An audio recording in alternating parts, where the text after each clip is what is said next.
नमामि धन्वन्तरिमादिदेवम्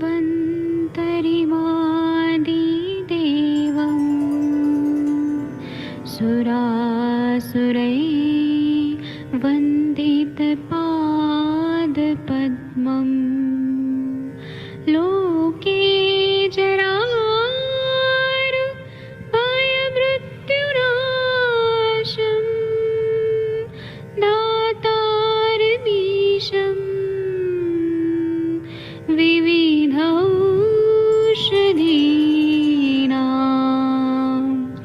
शङ्खं चक्रं जलौकां दधतं मृतघटं चारुतोर्भिश्चतुर्भिः सूक्ष्मस्वच्छादिरुद्यं शुकपरिविलसन् मौलिमं भोजनेत्रम् कालाम्बोदोज्ज्वलाङ्गं कटितटविलसत् चारुपीताम्बराढ्यं वन्दे धन्वन्तरिन्तं निखिलगदमिव प्रौढदावाग्निनीलम्।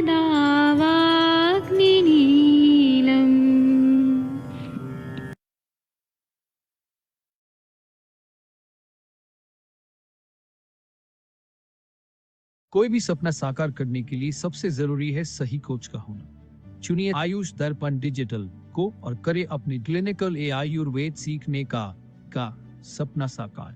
Download the app now.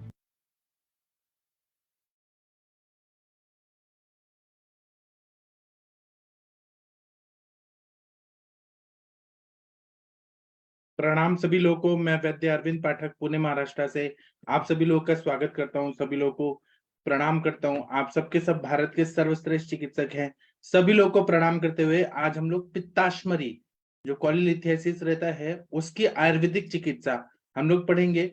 और मॉडर्न में तो पता है कि जब लीवर का फंक्शन ठीक नहीं हो पाता है, बहुत कोलेस्ट्रॉल का मतलब कोलेस्ट्रॉल और बाइल एसिड्स जो रहते हैं उनके वजह से वहां पे कैल्सिफिकेशन या स्टोन फॉर्मेशन ऐसे होने लगता है और गॉल ब्लैडर स्टोन हो जाता है।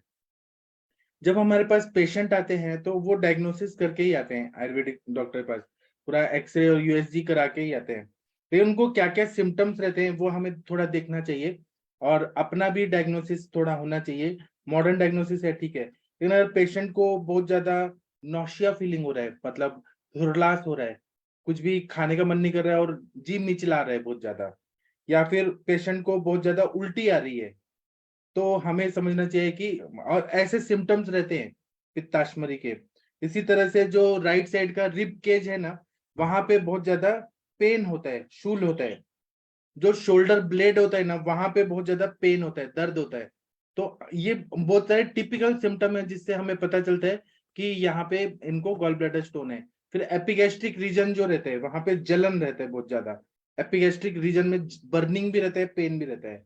उसी तरह से वो कोई फैटी फूड खाते हैं, जैसे तेल वाला चीज वगैरह खाते हैं तो खा नहीं सकते हैं, इनटॉलरेंस रहता है। उनको पेट में गैस बहुत ज्यादा बनती है, गैस बहुत छूटता है। उसी तरह से अगर ये इन्फ्लेमेशन बहुत ज्यादा बढ़ जाए पित्ताश्मरी का, तो उनको बहुत हाई ग्रेड फीवर आता है, ठंडी बच के खाना पचता नहीं है उनको। और उनको हर समय थोड़ा भी कुछ पानी भी पिएंगे ना तो ऐसा लगता है कि जल रहा है, कंठदाह, उरोदाह, और पूरा ऐसे जलन बहुत ज्यादा होती रहती है, गैस बहुत होता है।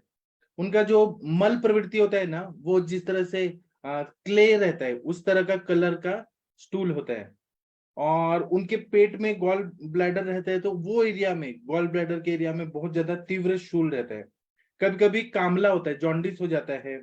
उसी तरह से पेट में दर्द होता है, पेट में से ढकार बहुत ज्यादा आती है, उद्गार बहुत ज्यादा आता है, और जॉन्डिस हो जाता है तो आंखें और स्किन ये पूरा पीला पीला दिखाई देने लगता है।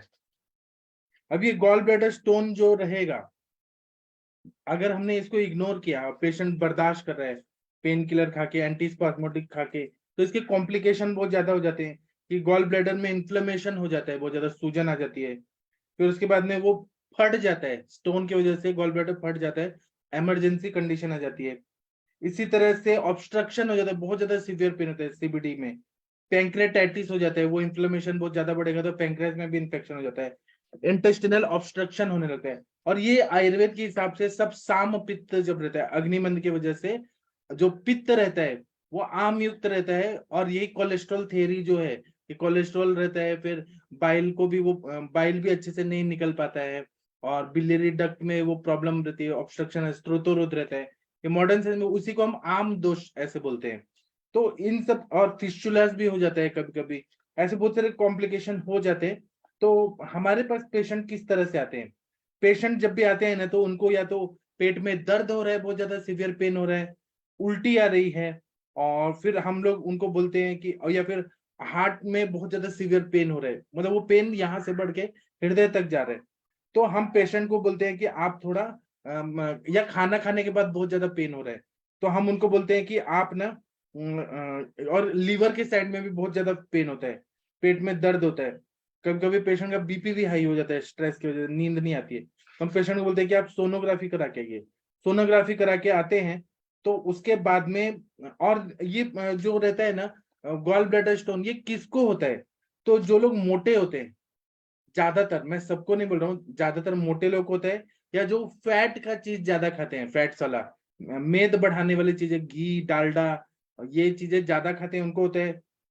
उसी तरह से फीमेल्स को ज्यादा होता है, 40+ जो है 40 साल के बाद वाले लोगों को ज्यादा होता है। जो लोग बहुत ज्यादा चटपटा चीजें बहुत ज्यादा खाते हैं, दही का सेवन ज्यादा करते हैं, कोल्ड ड्रिंक्स का सेवन ज्यादा करते हैं, रुक्ष चीजें ज्यादा खाते हैं, उनको ज्यादा होता है। तो जब एक्यूट पेन रहता है, हमारे पास पेशेंट आते हैं, तो उस समय महाशंखवटी और कनकासव दशमोलारिज देने से इमीडिएट फायदा हो जाता है। महाशंखवटी से बहुत, मतलब तुरंत ही। और दूसरा क्या है कि ये पित्ताश्मरी है, तो इसमें हमें विरेचन देना ज्यादा अच्छा रहता है।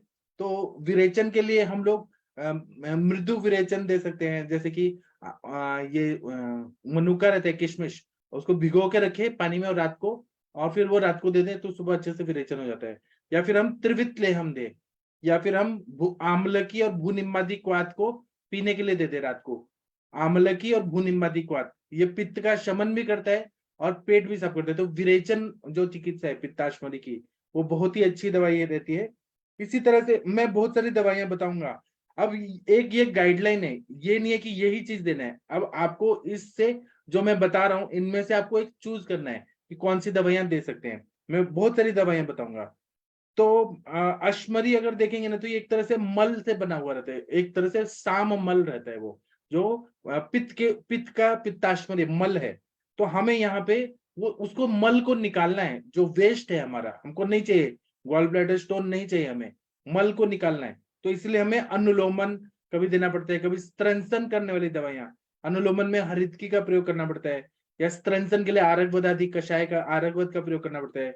कभी भेदन करना पड़ता है, कुटकी जैसे द्रव्यों का प्रयोग करना पड़ता है, विरेचन करने वाले द्रव्यों का। तो कुटकी जो है वो बहुत अच्छा बेस्ट दवाई है गॉल ब्लैडर स्टोन में।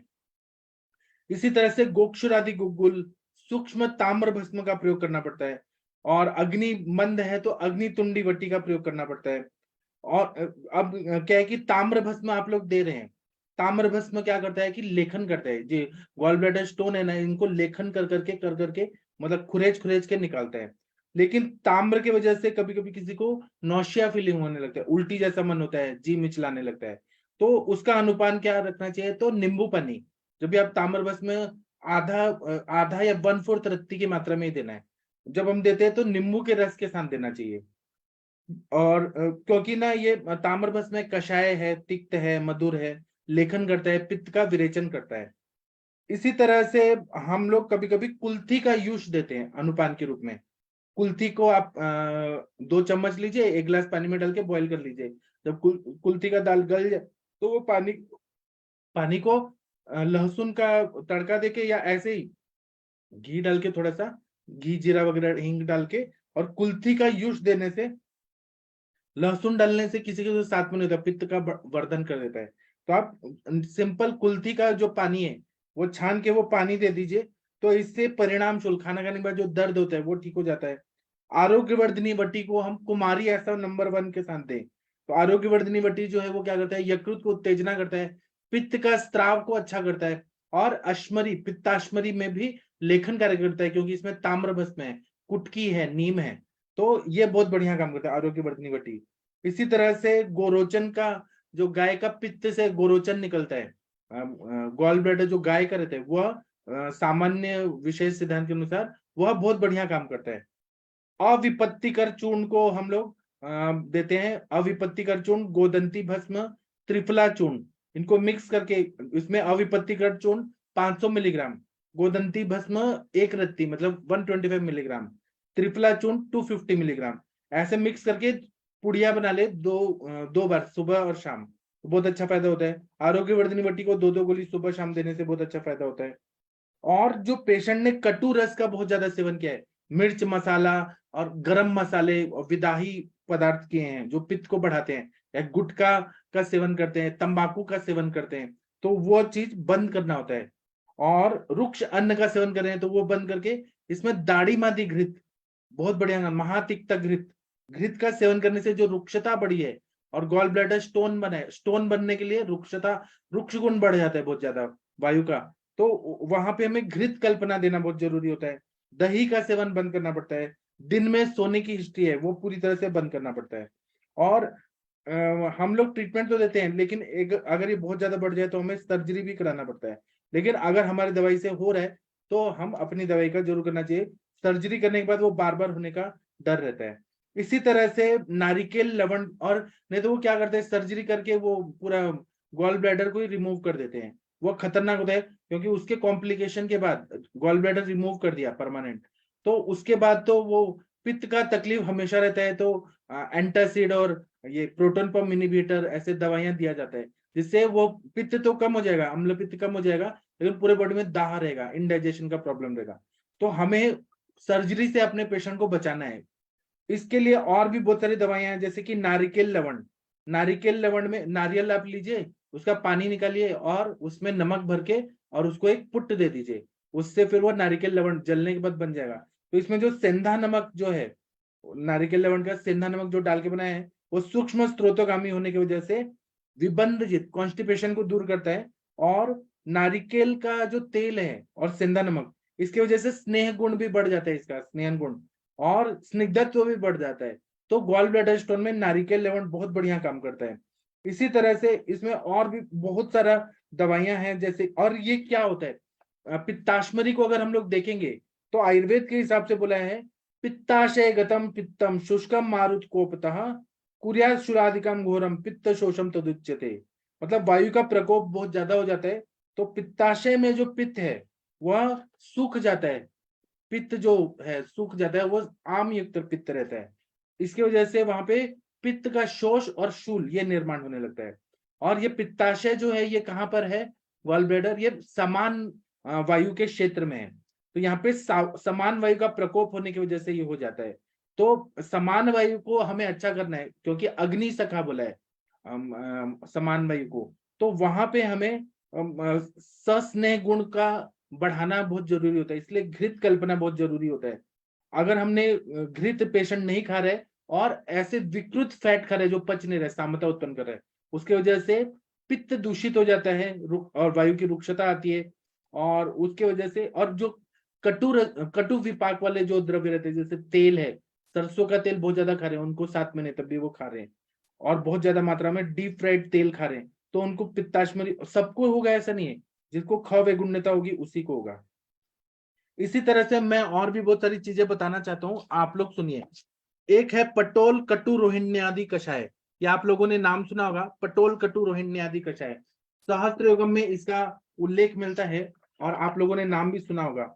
पटोल कटु रोहिण्यादि कषाय जो है उसके बारे में सहस्त्र योगम में क्या बताया कि पटोल कटु रोहिण्या एरंड दंती श्रेष्ठेक्षु कुंभकई शुंठी गुड़ची युक्तैश्च पुति सम्यक पल्लवई ससंधि सिंधुत्त गुड़ पाक्यम विरेकार्थम प्रशस्यते।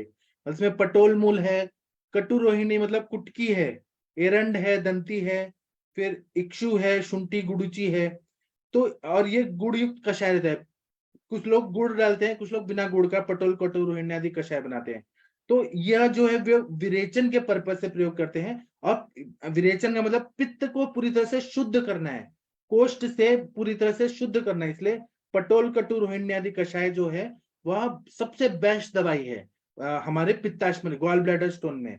इसी तरह से आरोग्यवर्धिनी वटी तो हमने चर्चा किया है, वो बहुत अच्छा है। वासा गुडुच्चादि कषाय, साउथ की कंपनियां वासा गुलुच्चादि, गुडुची को गुलुच्चादि ऐसे बोलती हैं। तो अगर हम उसका देखेंगे सहस्त्र योगम में क्या बताया है कि वासा गुडुची त्रिफला कटवी भूनिम्ब निम्बजह क्वाथा शौद्रितो हंति पांडु पित्तास्त्र कामलहा। मतलब इसमें वासा है, गुडुची है, त्रिफला, कुटकी, भूनिम्ब और नीम, और इसको मधु डाल के बनाया है, मतलब कषाय बना के फिर ठंडा करके मधु डाल दिया है। तो ये पांडु रोग को, रक्त पित्त को और कामला को नष्ट करता है, इसलिए वासा गुडुच्यादि कषाय बहुत बढ़िया है।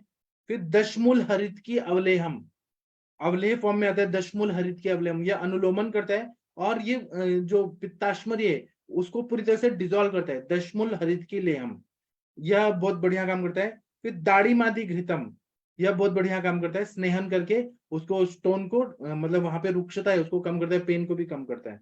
फिर चंद्र प्रभावटी बहुत अच्छा काम करता है। गोक्षुरादि गुगुल अच्छा काम करता है। कपर्दिका भस्म, ताम्र भस्म, पुनर्नवा मंडूर, उशिरासव, कनकासव, ये पेशेंट का कंडीशन देख देख के हमें डिसाइड करना पड़ता है। इसी तरह से शंखवटी अच्छा काम करता है, आप लोगों को मालूम होगा। त्रिविक्रम रस बहुत बढ़िया काम करता है। प्रवाल पंचामृत बहुत बढ़िया काम करता है। और हिंगवाष्टक चूर्ण, अगर पेट दर्द बहुत ज्यादा है और आप लोग हिंगवाष्टक चूर्ण देंगे तो वह वायु का अनुलोमन करेगा, लेकिन बहुत ज्यादा पित्त हो रहा है तो हिंगवाष्टक चूर्ण को घी के साथ दें तो बहुत बढ़िया काम करता है।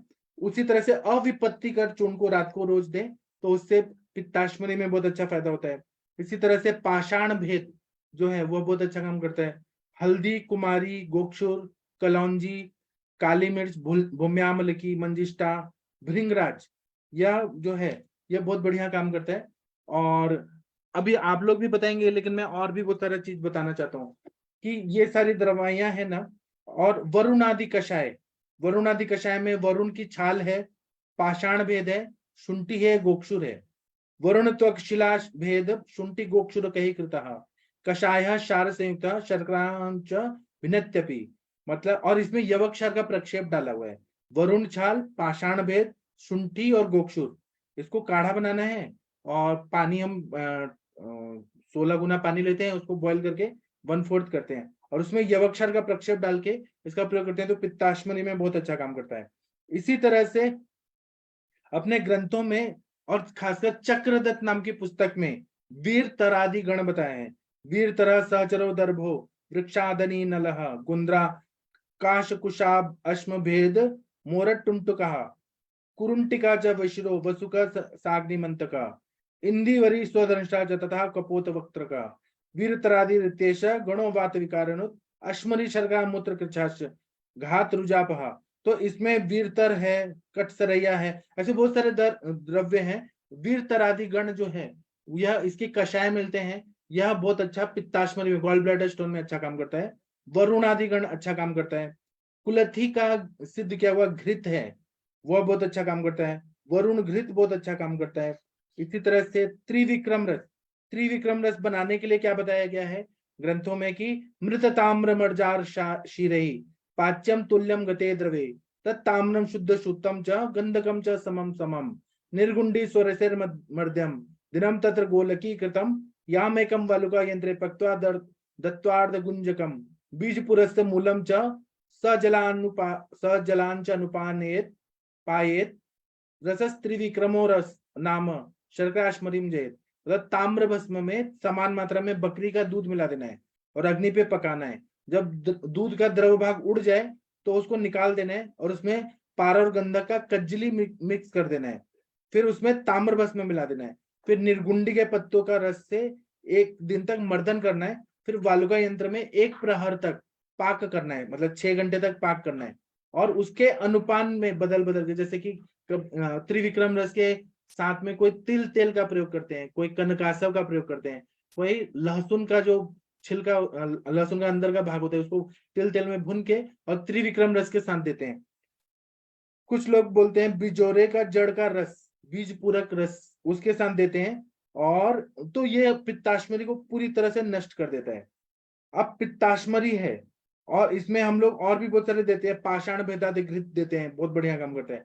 अब पित्ताश्मरी में क्या क्या अच्छा रहता है, तो बस्ती करना बहुत अच्छा रहता है, विरेचन करना अच्छा रहता है, वमन करना अच्छा रहता है, लंघन करना अच्छा रहता है, और जल में अवगाहन करना बहुत अच्छा रहता है। उसी तरह से पानी की धारा, थोड़ा क्वोष्ण जल की धारा या दूध की धारा करना अच्छा रहता है। भोजन में जौ, कुल्थी, पुराना शाली चावल, मद्य का सेवन करें, जंगल देशीय प्राणियों के मांसरस का प्रयोग कराएं। उसी तरह से जो कोहड़ा जो रहता है, येलो पम्पकिन, उनके पत्तों का रस दें, गोक्षुर दें, पटोल का सब्जी खिलाएं, पुनर्नवा खिलाएं, उसका जो साग रहेगा पुनर्नवा का साग वो अच्छा रहता है। वरुण वृक्ष के पत्तों का साग, अदरक, पाषाण भेद और शालीपर्णी, इन सब का बहुत अच्छा रहता है। अगर इन सब से नहीं होता है तो सर्जरी तो लास्ट ऑप्शन है ही, वो ठीक है। और अपथ्य में मूत्र का वेग को नहीं रोकना है, और शुक्र के वेग को नहीं रोकना है। विष्टम्भी पदार्थ जो कॉन्स्टिपेशन करने वाले पदार्थ हैं, हैवी पचने में, डाइजेस्ट करने में हैवी है, वो चीज नहीं खाना है। जंक फूड नहीं खाना है बाहर का। उसी तरह से रुक्ष और गुरु भोजन नहीं करना है, विरुद्ध भोजन नहीं करना है, और विषमाशन नहीं करना है। कभी भी खा रहे हैं कभी भी, और जो लोग विषमाशन करते हैं, टाइम पे नहीं खाना खाते, भूख लगे लेकिन खाते नहीं, उनको यह पित्ताश्मरी ज्यादा जल्दी हो जाता है। इसके बाद में आप लोग कुछ बताएंगे? एक मिनट अनम्यूट करने का ऑप्शन देता हूँ, आप लोग थोड़ा बताइए, आप लोग का क्या अनुभव है? डॉक्टर अखिलेश तिवारी जी, आप कुछ बोलेंगे? जी सर, प्रणाम सर, सभी को सादर प्रणाम। बहुत अच्छा सर टॉपिक है। बहुत लोग तो डरते हैं कि गॉल ब्लैडर का स्टोन सही नहीं होगा, ट्रीटमेंट ही नहीं करते हैं, लेकिन आयुर्वेद की ऐसी ब्यूटी है कि हमने भी देखा है कई पेशेंट को ठीक करते हुए। किसी भी चीज का बेसिक चीज कंसेप्ट समझना चाहिए कि क्या चीज है। जैसे आपने सर अभी बताया कि बहुत लोग क्या करते हैं कि जो किडनी स्टोन का ट्रीटमेंट है वही इसमें भी करते हैं, लेकिन हम यहाँ पे बताना चाहेंगे कि ये दोनों ट्रीटमेंट अलग होता है। जैसे हम किडनी स्टोन का जो ट्रीटमेंट करते हैं उसमें हमको भेदन करने वाला, तोड़ने वाला और मूत्रल दवाई का यूज करना है, लेकिन यहाँ पर हमको लेखन करने वाला और विरेचन और पित्त शामक, ये हमारा लाइन ऑफ ट्रीटमेंट होना चाहिए। और इस बेस पे देखें तो हमारे बहुत सारी दवाइयां हैं जो हम अपने पेशेंट के अनुसार ऐड कर सकते हैं।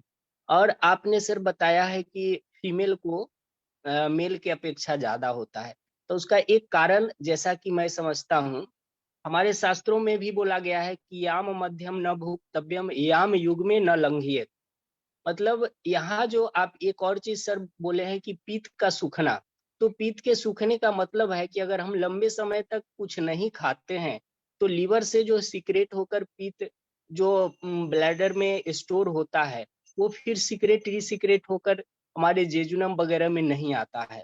तो हमको लंबे समय तक फास्टिंग में रहना, और खास करके ऐसा महिलाओं को देखा जाता है कि उनका जो भी काम होता है कंप्लीट करके 12 बजे 1 बजे ही उन लोग का खाने का रूटीन है। और जब भी हमने ऐसा हेतु निकालने का कोशिश किया है तो ऐसे महिलाओं को ही देखा है कि जो लंबे समय तक फास्टिंग में रहते हैं, रात के खाना और फिर सुबह के खाने का अंतराल उनका लंबा होता है। दूसरा नंबर की जो चीज ज्यादा लोग विदाही चीज का सेवन कर रहे हैं, वहां पर ही ये सब चीज को देखने को ज्यादा मिलता है। एक चीज और हम बोलेंगे सर, अभी आपने जितनी भी दवाई बताए, दवाई तो सब वही रहता है, लेकिन सभी दवाई को अगर हम इसका विश्लेषण करें तो सब कुछ वही है। चाहे वो पटोल कटुरोहिणी कषाय है या वसा गुडुचि आदि कषाय, दसमूल हरित की, सभी में एक ही काम हो रहा है कि हमका लेखन करना है, वहां पे विरेचन करना है और पित्त का शमन करना है, और जो पेशेंट का कॉम्प्लिकेंट है उसके अनुसार ट्रीटमेंट करना है। हमारा एक ट्रीटमेंट होता है सर, और पेशेंट तो आता बहुत है लेकिन कोई रुकता नहीं है, पेशेंट नहीं रहता है। लेकिन ऐसा कई पेशेंट में देखे हैं कि ऑलिव ऑयल और सिट्रस फ्रूट का जूस को हम वर्धमान मात्रा में देते हैं। जैसे आज अगर शुरू किए 1 चम्मच ऑलिव ऑयल और लगभग आधा कप के समथिंग में रहता है सिट्रस फ्रूट में, कुछ भी हो, या मौसमी का जूस हो, कुछ नहीं है तो लेमन का जूस हो, और उसको सुबह सुबह एम्प्टी स्टमक देते हैं। तो इससे उसका विरेचन होता है बढ़िया, और विरेचन पेशेंट ये बताता है कि विरेचन जब होता है तो कभी कभी पीला पीला इस टाइप का निकलता है उसको। ये मात्रा हम ले जाते हैं 10 चम्मच तक, पेशेंट के ऊपर है। पेशेंट अगर टॉलरेबल कर रहा है तो ठीक है, और फिर उसको बैक आते हैं। इसमें 1-2 दिन में ही उसका जो पेन वगैरह होता है, बहुत लोग बोलता है कि जैसे आगे झुकने पे पेन हो रहा है, वो सब सबसाइड हो जाता है, पेन सबसाइड होता है। लेकिन हमने यूएसजी करा के जब देखा है तो 1 महीना के ऊपर जाने पे एकाएक तो जाएगा नहीं जादू जैसा, लेकिन उसका साइज कम होते हुए देखा गया है। अगर ये ट्रीटमेंट 3 महीना से 6 महीने लिया जाए तो हम समझते हैं, और 1-2 पेशेंट में ही हमारे साथ रेगुलर था, उसका देखे कि नील हो गया है। एक चीज और हम बताना चाहते हैं, बहुत लोग कहते हैं कि उसको रिमूव करा दो, लेकिन रिमूव कराने का जब कोई आपके पास ऑप्शन नहीं है तभी रिमूव कराइए। जब मेडिकेशन से मैनेजमेंट नहीं हो पा रहा है, रिमूव नहीं हो रहा है, तो फिर सर्जरी लास्ट ऑप्शन है। हम ये नहीं कह रहे हैं कि सर्जरी मत कराइए, लेकिन पहला प्रयास आपको करना चाहिए कि मेडिसिन से अगर चला जाता है तो उसको मेडिसिन लेना। क्योंकि हम एक छोटा सा कंसेप्ट अगर हम इसके बारे में समझे कि हमारे घर में सेंटेक्स होता है, उसमें पानी भरा रहता है, और हम अपने जरूरत के अनुसार पानी यूज करते हैं, जब भी थोड़ा जब जब जहाँ पे हर जगह पे डिस्ट्रीब्यूट होते रहता है।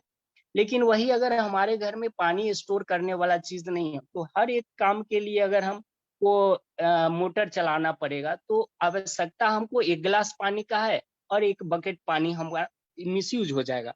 ठीक उसी तरह अगर हमारा स्टोरेज नहीं रहेगा तो सिक्रेशन होगा, और इसीलिए यही कारण है कि जो रिमूव कराते हैं उनको मतलब ये पित्त शामक दवाई के ऊपर डिपेंडेंट रहना पड़ता है, एंटासिड लेना पड़ता है, क्योंकि एक्सेस एसिड जो है, एक्सेस जो है पित्त का स्राव होने लगता है उसमें। तो मैं तो रिक्वेस्ट करना चाहूंगा, जो भी हमारे नॉन मेडिकल लोग भी देख रहे हैं, तो पहले आप अपने आयुर्वेदिक प्रैक्टिशनर के पास जाए और प्रॉपर ट्रीटमेंट ले। अगर वहां पे सही नहीं होता है तो ऑपरेशन लास्ट ऑप्शन है, लेकिन पहले आपको मेडिसिन से कोशिश करना चाहिए कि मैनेजमेंट कराएं। जी सर। जी बहुत बढ़िया बताया आपने सर, प्राउड ऑफ यू। जी हाँ, थैंक यू इसी सर। पे गंगवार सर, महाजन सर कुछ बोलिए आप लोग। शशि तिवारी मैम, आप लोग कुछ बताइए, आप लोग का कोई अनुभव या आप लोग क्या सोचते हैं गॉल ब्लैडर स्टोन के बारे में। शशि मैम आप कुछ बोलेंगी? प्रणाम सर। मैंने एक पेशेंट थी, काफी ओल्ड एज की थी, तो मैंने उनको एक बार चलाया तो था कंकासो वगैरह और वासारिस्ट और महामंजिष्ठ आदि, लेकिन सर उन्होंने काफी कम ही टाइम लिया था। मतलब जैसे जब उनका पेन ऑन सबसाइड हो गया था तो उन्होंने छोड़ दिया था, और वो अल्ट्रासाउंड कराना चाहते थे जल्दी।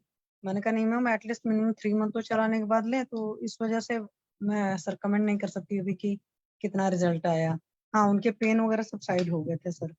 जी सर। ठीक है, इसके साथ में मैं कुछ और भी चीजें बताता हूँ, जैसे सर, कि हाँ जी सर। बोलिए बोलिए बोलिए सर। सर मैंने और प्रवीण ने दी थी, मेरी मौसी की लड़की थी। हाँ 16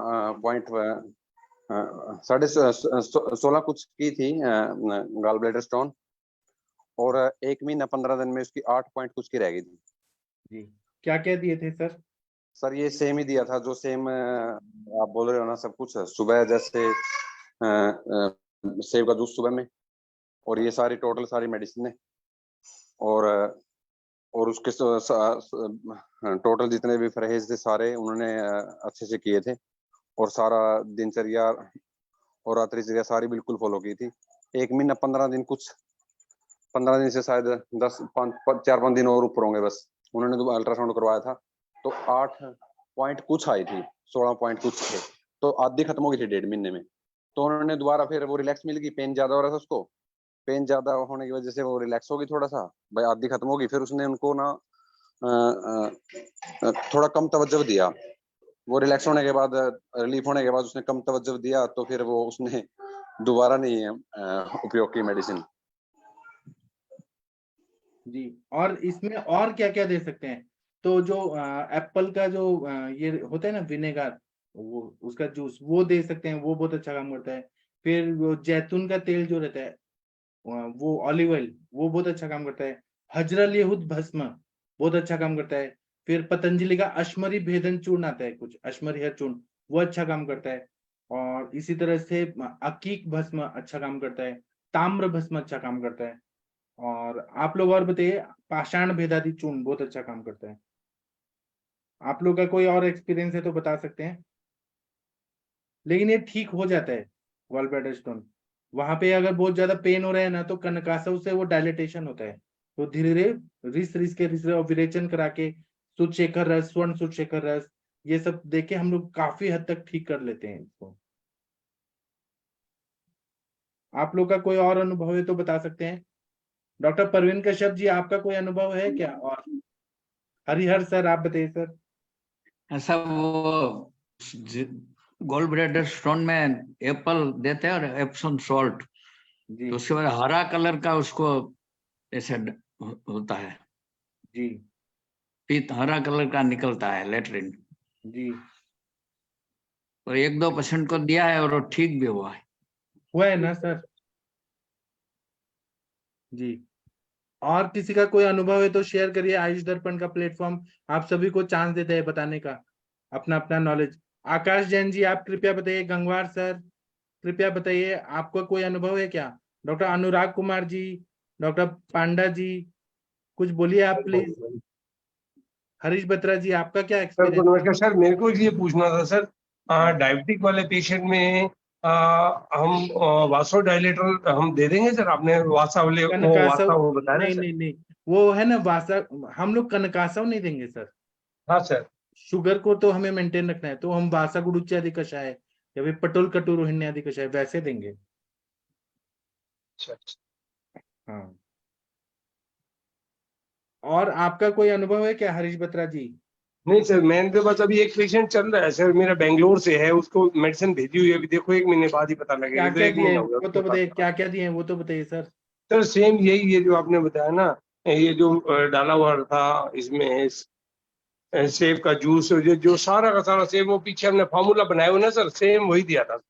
जी ऐसे याद नहीं रहेगी। जी। तो इसमें अगर विरेचन नहीं हो रहा है तो त्रिवितले हम दे दीजिए, आरोग्यवर्धिनी बटी दे दीजिए, बहुत अच्छा काम होता है। और एक और चीज हमारे सर बताते हैं, जमदग्नि सर, पित्तज ग्रहणी की चिकित्सा देनी है। तो पित्तज ग्रहणी की चिकित्सा चरक संहिता में आप देखिए, तो उसमें क्या बताया, किरातिकतादि चूर्ण, फिर भूनिम्बादि चूर्ण, और घृत का सेवन कराना, विरेचन कराना, जो पूरा पित्तज ग्रहणी की चिकित्सा करना है। क्योंकि ये ग्रहणी के रोगी ज्यादातर मिलते हैं, ये लोग मूर्बद्धम मूर्द्रवम, मल प्रवृत्ति हो रहा है, पेट खराब रह रहा है, उरोदाह हो रहा है, अम्ल पित्त हो रहा है, पेट में जो अल्सरेशन हो गया है, ऐसे बहुत सारे पित्तज ग्रहणी वाले ही सिम्टम्स हमें दिखते हैं। तो वही देख के फिर करना है। चलिए अनुरिता मैम, आपने ठीक किया है क्या गॉल ब्लैडर स्टोन के पेशेंट? आप क्या सोचते हैं, गॉल ब्लैडर स्टोन के लिए आयुर्वेदिक क्या दवाई देना चाहिए? शुद्ध शेखर रस, प्रवाल पंचामृत, कामदुधा रस, स्वर्ण गैरिक, फिर लघु शुद्ध शेखर, स्वर्ण शुद्ध शेखर, ये सब बहुत अच्छी दवाइयां हैं जो काम करती हैं। ठीक है, और किसी को कुछ बोलना है क्या? अखिलेश तिवारी जी, आपको कुछ और याद आ रहा है? डॉक्टर आदित्य झा जी, वैद्य संदीप कुमार जी, कुछ बोलिए आप। सुनील गिल जी, कुछ बोलिए, आप लोग क्या देते हैं? डॉक्टर हरिहर सर, आप कुछ बोलेंगे? नहीं सर, बस मेरा ये अनुभव था, ये मैंने बताया अभी। ठीक है, तो अभी हम लोगों ने जो डिस्कस किया है उस पे, उसके हिसाब से आप लोग करिएगा। अगर किसी और क्या है, एपिगैस्ट्रिक पेन जब रहता है बहुत ज्यादा, तो उसमें हमें मधुर तिक्त कषाय रसात्मक जो पित्त शामक द्रव्य है वो देखना पड़ता है, लंघन कराना पड़ता है। तो कभी कभी षडंग पानीय में शुंठी हटा के और उसमें गुड़ुची डाल के षडंग पानीय दे के लंघन कराना पड़ता है, तो उससे भी बहुत अच्छा फायदा होता है एपिगैस्ट्रिक रीजन में जो पेन हो रहा है। और फिर आप लोग का और अनुभव होगा तो यहाँ पे जरूर बताइएगा। ठीक है, तो अभी हम सेशन बंद कर दें। Okay sir.